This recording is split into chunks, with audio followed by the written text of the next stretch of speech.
as you know, Vice President Kamala Harris's birthday is Sunday. So can you, Douglas Emhoff, make sure Savannah knows we wish her a happy early birthday?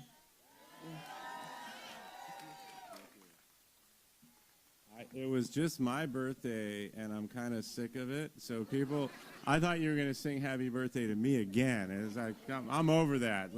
We're moving on. No.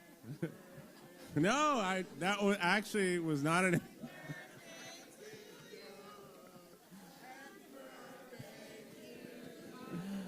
And Kamala. Okay. All right, I got it. I shouldn't have said anything. Mayor, thank you so much for your words.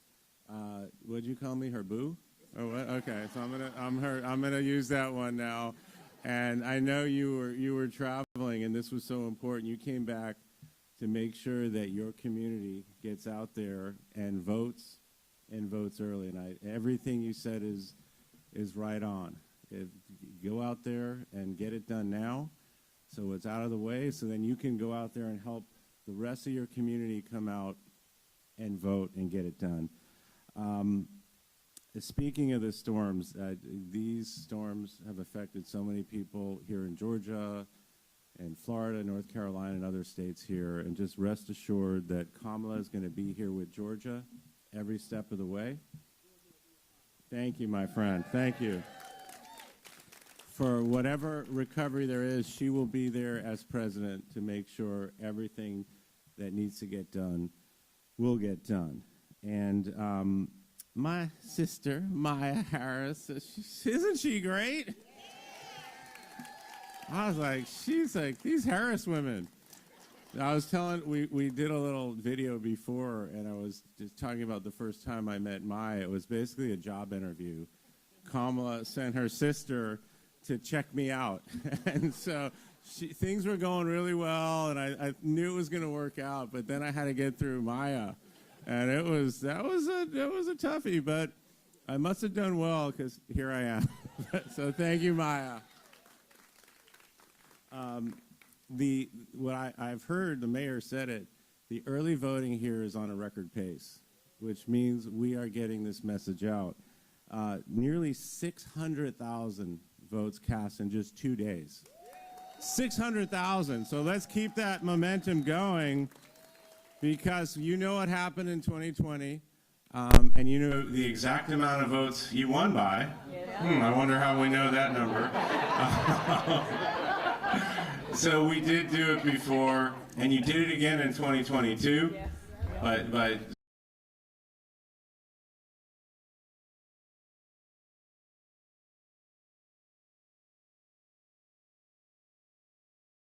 are so high that, as was said, the entire election could literally run right through your own community. Yeah. You people out there and your community right here in Savannah can dictate whether or not we have a Kamala Harris presidency, which will be amazing. All the horrible things, we know what would happen if you know who somehow, some way gets back. And no, it's not going to happen. And he's a loser. He's a sore loser. He's still denying that he lost the election in 2020, including right here. He keeps whining about it. He's got his little sidekick, J.D. Vance, lying about it. J.D. knows better. J.D. already admitted that he lost. And now he's got J.D. out there. He can't even say the words because he's such a supplicant, such a sycophant. That's the kind of people around Donald Trump. They can't even admit what is so obviously true, is that he lost. And so let's make him a loser again here in Georgia. But look, it's hard to believe. This was a 15-week election, that's it. So we're in week 12. So it's only been 12 weeks. And look at what Kamala has accomplished in just these 12 weeks. Look at what she's done. But just 19 days left. It's not even 3 weeks. Just 19 days left. So each and every minute counts. It really does. That's why today I'm here. I'm going to stop in Oklahoma, not to raise some money, because we got to keep raising money to make sure that we can compete. And then I'm going to wind up in Reno, Nevada, because we're going to keep making the case in all these swing states. But the polls are tight, and they shouldn't be. They should not be, but they are. This is going to be a very, very close election.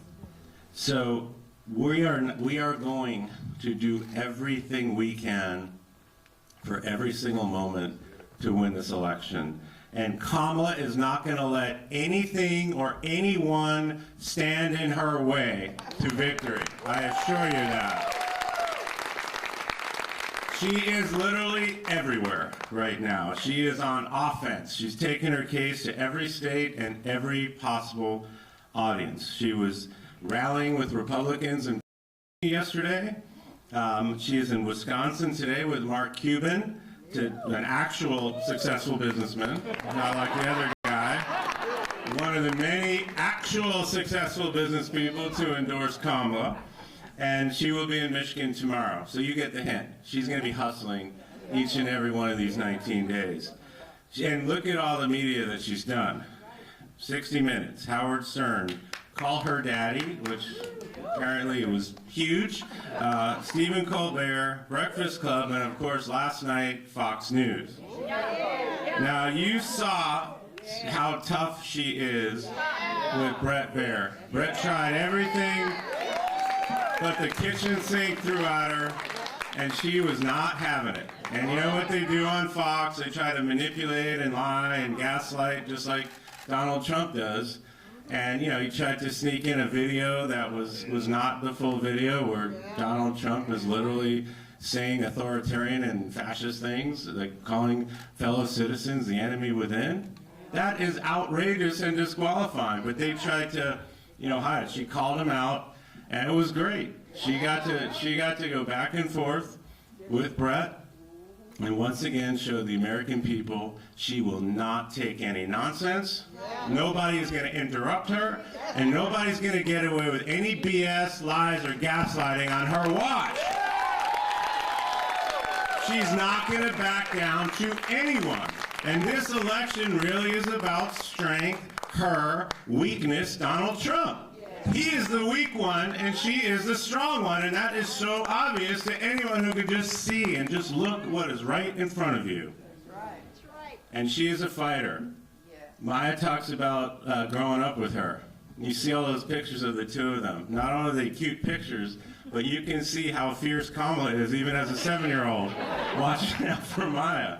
And that's how she is. That's how she is with our family, and that's what you're seeing each and every day up on that stage and up on that screen. You are seeing someone who is a fierce, ferocious fighter. Not a bully, not a coward, not somebody who's afraid to face her, not somebody who's afraid to do an interview, not somebody who's afraid to do anything outside his little psychophantic bubble that he's in. That's who he is.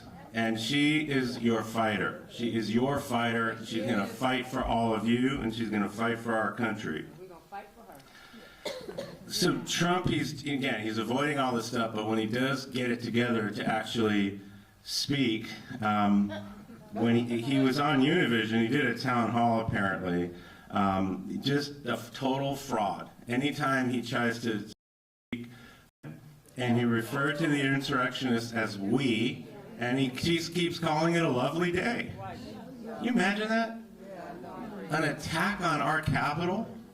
People died?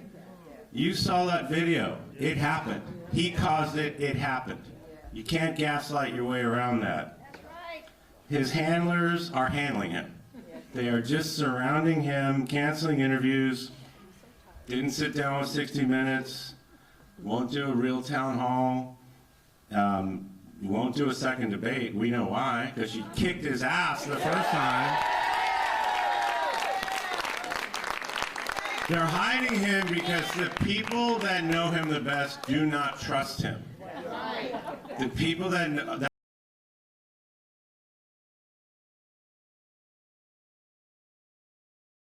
in the cabinet the first time. Listen to Vice President Pence. Why isn't he up on the debate stage with Tim Walz? Because He upheld his constitutional oath on January 6th. That's what Mike Pence did, and for doing that, he's gone. He's excised. That's what happened to him. He's not supporting Donald Trump. Now, Vice President Pence, you should endorse Kamala Harris, but it's okay. He's not supporting Trump. And you look at so many people who were in that cabinet. General Kelly, 4-star general who was chief of staff. Listen to what he's saying about how dangerous Donald Trump is. He's nowhere to be found. Secretary of Defense Mark Esper, he is not supporting Donald Trump. He knows how dangerous he is. It goes on and on and on. They're not supporting him. So what they're trying to do now, they tried everything. Every caricature under the sun. You know, all the stuff they would say on Fox News. Well, they can't say that now since she went on Fox News, showed how smart, tough, fearless that she is. So he's trying in sports vernacular to run out the clock. He's playing zone defense. He's in the prevent. Playing hide the ball. He's literally trying to run out these next 19 days with this, like, I call it this Trump fog. It's this fog of misinformation, gaslighting, disinformation, and lies. It's everywhere. It's pervasive. Just so you can't see the actual truth about Donald Trump. And we know the truth. We know the truth. We saw it when he was president the first time. When he was actually terrible at the job. This economy was not working for everyone. You referenced the tax cuts just for the billionaires and the biggest corporations, which increased our deficit like trillions of dollars, almost $9 trillion. And then you would say, oh, but for COVID. Everything was great but for COVID. Well, remember COVID? Remember how he'd get in front of the American people each and every day and lie about COVID? Lied about COVID to the extent that people didn't trust these vaccinations that worked and saved most of our lives. And I got to tell you how tough it was the first year of the Biden-Harris administration. I'll never forget this. One of the things I did, like many others in that administration, was travel the country begging people to get vaccinated, to cut through the lies that they had told in his administration. And you remember those videos, those dying words, which were usually on an iPad, and they'd hold them up and say, I wish I would have listened. I wish I would have taken that vaccination. Why do you think that happened? It's because of the lies that were told when he was president. That happened. And then after you came through here in 2020, and Biden-Harris won, January 6th,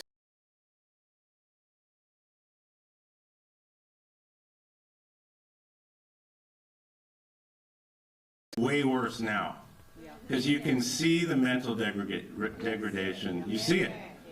You can see the physical degradation. He's literally degrading in front of our eyes, and they're trying to hide it. But she's pointing it out. She's putting it on video right now. She's making sure the American people can see what's right in front of you. People, you got to look. You've got to see the difference. It's so clear. You've got somebody who is falling apart mentally and physically, who's completely unfit, let alone the dangerous things that he's saying when he is able to put forth a coherent sentence. It's usually something about scapegoating immigrants, kicking people out of the country who are here lawfully, weaponizing the Department of Justice, being a dictator, maybe for a day or more, probably more, and ignoring our rule of law, ignoring our Constitution, ignoring our very way of life. That's what's happening right now. So this is dangerous stuff. It's crazy stuff. He's fading mentally, physically, swaying on stage to music for 39 minutes. Can you imagine if that was anyone else that wasn't at like a block party? You know, just kind of swaying around. I mean, this guy's trying to run for president of the United States. So there are serious doubts about him. And then think about who's next in line. J.D. Vance, the sycophant, the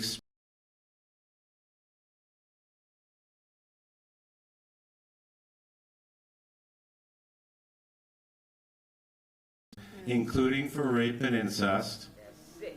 It is sick. It's immoral. And this is who would be next. So this stuff I see everyone just kind of got right. This is what everyone needs to kind of pay attention to. And we don't even know what's going on with Trump's health. He won't release his medical records. Kamala has. She's extremely healthy, mentally and physically. So I can go on and on and on, but you get the point. That's who he is. So now let me turn to my wife, Kamala Harris, because luckily she's running for president, and there's a choice. There's a choice and an election that's actually happening right now, so we can avoid all that stuff by getting this job done. So what do we do for the next 19 days? Kamala's vision for the future. Forward-looking vision where everyone has a place, where everyone belongs, and we're focused on moving our world and our freedom and our economy forward. And I don't want y'all to say, don't stop. We're not going back, okay? We can't go back. I'll say it for you. And then we have to remind people about how unfit and dangerous Donald Trump and J.D. Vance are. We got to make both cases at the same time.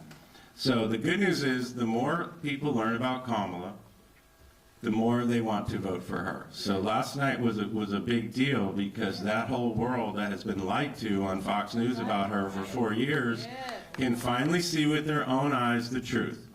How smart, how fearless, how competent, and what a person of high character she is. And she's not going to let anyone interrupt her.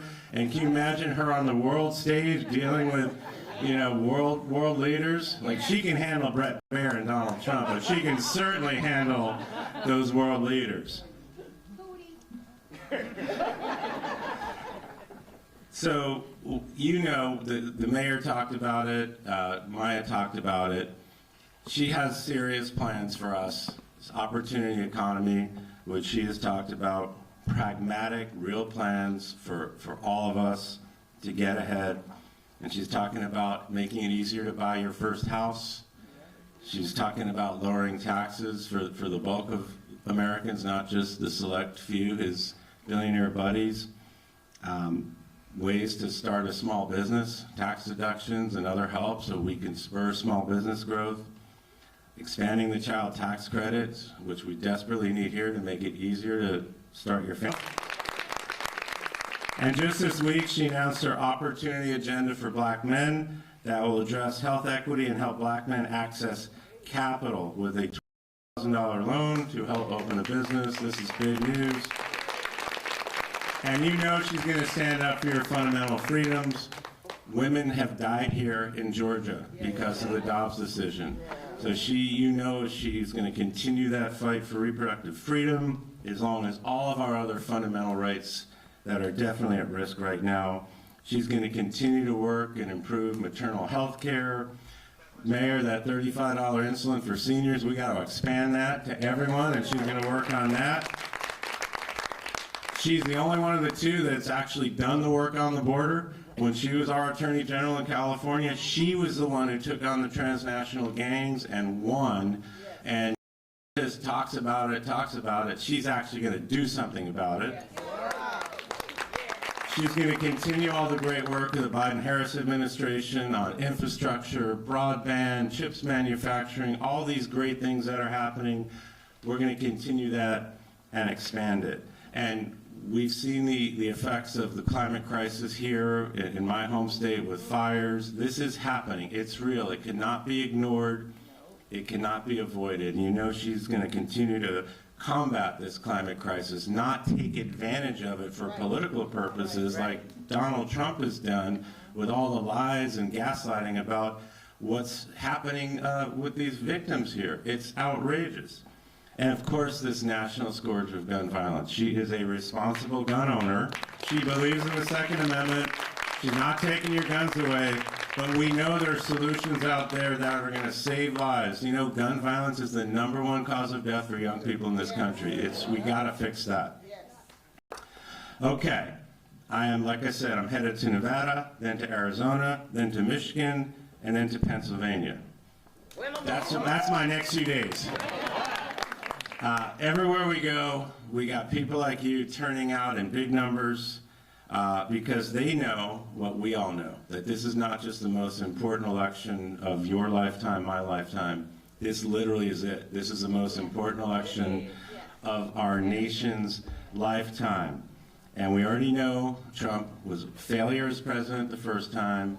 He's way worse now, way more dangerous. We cannot afford the chaos. We cannot afford the risk to our fundamental freedoms, the damage to our world for generation after generation.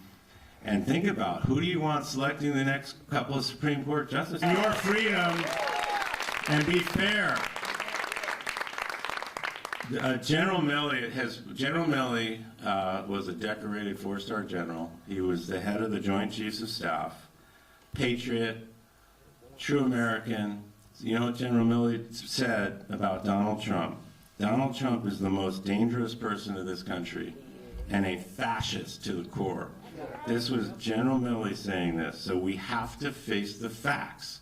We have to face what is right in front of us, what is so clear in this election. And this time around, with this Supreme Court decision by these extremists that take away his guardrails on this immunity decision, and the fact that last time around there were a couple of normies there that helped save us, well, they're not going to be around him this time. There won't be a Mike Pence doing his duty on January 6th this time. So we need to remember that when Trump is talking about dangerous things like using the military against the enemy from within, he's talking about you. He's talking about the American people, United States citizens. You need to be outraged about this. These are not the words of any American, let alone somebody who wants to be president of the United States. People, wake up to this. These words are coming out of his mouth, and Fox News tried to hide it last night. She called him out. Trump is proud of the Dobbs decision. He says it's a great thing. And you know in Georgia what has happened here with women dying. It's happening in Texas. It's happening all over the country right now. And we know from Project 2025 they're not going to stop those tax cuts for those who don't need it. And then the one economic proposal are massive tariffs, which means you just spend more money for stuff. So we call it a $4,000 Trump sales tax. So that's all it is. So Kamala is ready. She's experienced 20 years as a prosecutor, putting away the worst of the worst, murderers, rapists, sex offenders. She was elected DA. She was elected Attorney General. She was an elected United States Senator. She's been Vice President for 4 years. She is ready to be President day one. She is also does not need to train to be a world leader. She already is a world leader. She does not have to train to be Commander-in-Chief of the most lethal fighting force in the world. She is ready to do that on day one. This is why 740 national security leaders have endorsed her. This is why General Stanley McChrystal wrote an op-ed about her saying he already voted for her because of her character, because of her leadership. This is why she's been endorsed by hundreds of economic leaders, including Mark Cuban. And this is why she is building a massively big tent. That includes Bernie Sanders to Liz Cheney. There's room for everyone. And we are really reaching out to moderates, independents, and Republicans because they value country over party. They value who we are as Americans, our rule of law, our democracy, our very way of life. That's why we're getting these endorsements. So, what's it like at home right now? Well, we don't see each other, and when we do, it's just get back out there. The only thing that we talk about right now is you.